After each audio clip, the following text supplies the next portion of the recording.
Ça va. Bonjour, je ne me sens pas capable. C'est quelque chose qu'on a tous ressenti parce que dans notre vie personnelle, l'avenir immédiat est toujours plus ou moins difficile, plus ou moins contraignant. Dans les études, passer un examen, dans l'amour, rencontrer quelqu'un, dire quelque chose de nécessaire, d'important, d'essentiel, dans le travail. Il faut faire quelque chose pour demain et je ne me sens pas capable. Dans l'Église également, des responsabilités à prendre, des choses à dire ou à faire. Et dans la Bible, il y a bien des gens qui ont vécu ce genre de choses, hein. On pense par exemple à Moïse dans Exode 4. Moïse qui est quelqu'un qui a été envoyé par Dieu et appelé par Dieu euh, pour quelque chose de glorieux, délivrer ses frères qui étaient en Égypte.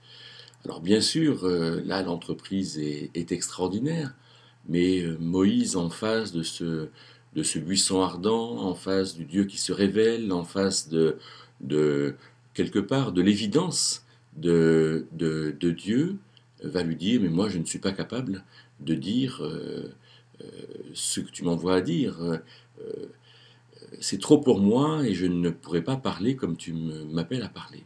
Et Dieu, quelque part, se met en colère contre lui et lui dit, mais qui est-ce qui a donné une langue à l'homme?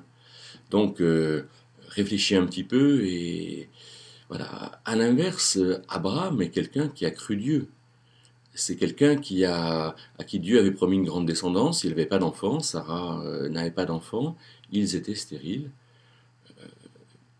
Mais il a cru que Dieu, d'une manière ou d'une autre, lui donnerait une descendance. David, en se battant contre le Philistin, était, je pense, n'était pas irréaliste. Il mettait sa confiance en Dieu et il savait que quelque chose en résulterait. Alors, quelles sont les réalités de la Bible et les versets en particulier qui pourront nous faire du bien dans ce regard sur nous? Eh bien, par exemple, 2 Corinthiens 3,5 nous dit que notre capacité vient de Dieu qui nous a rendus ministres de la Nouvelle Alliance.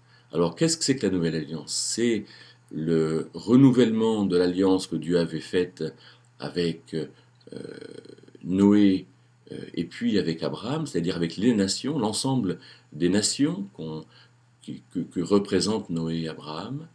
Hein, Noé, vous vous souvenez, en Genèse 9, avec le signe de l'arc-en-ciel dans le ciel, Abraham en Genèse 17 avec le signe de la circoncision pour le peuple d'Israël.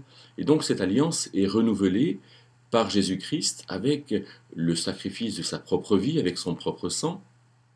Et la Sainte Seine, la Seine est par exemple le sang de la nouvelle alliance que Jésus apporte. Bien.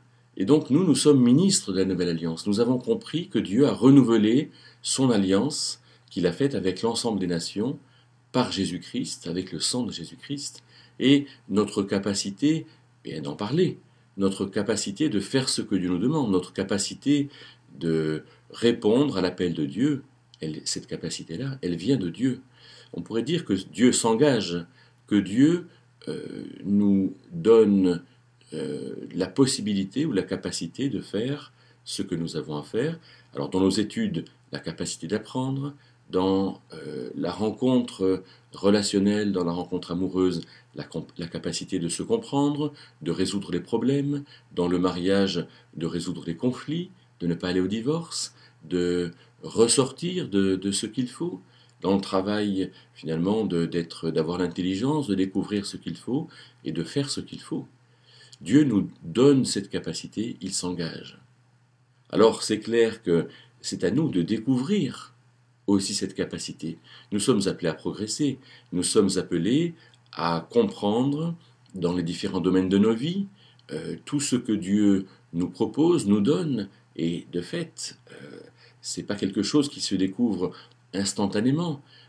C'est normal de progresser, c'est normal de se tromper, c'est normal d'être finalement dans un recadrage, une rectification qui n'est pas une honte. Hein, nous sommes, nous, notamment dans le travail professionnel, appelés à apprendre un métier, à apprendre un savoir, à comprendre comment est-ce que les choses se font, ce qui ne veut pas dire que nous ne soyons pas capables. Mais alors, bien sûr, et peut-être il nous faut conclure là-dessus, nous ne sommes pas capables de faire ce que Dieu ne nous appelle pas à faire.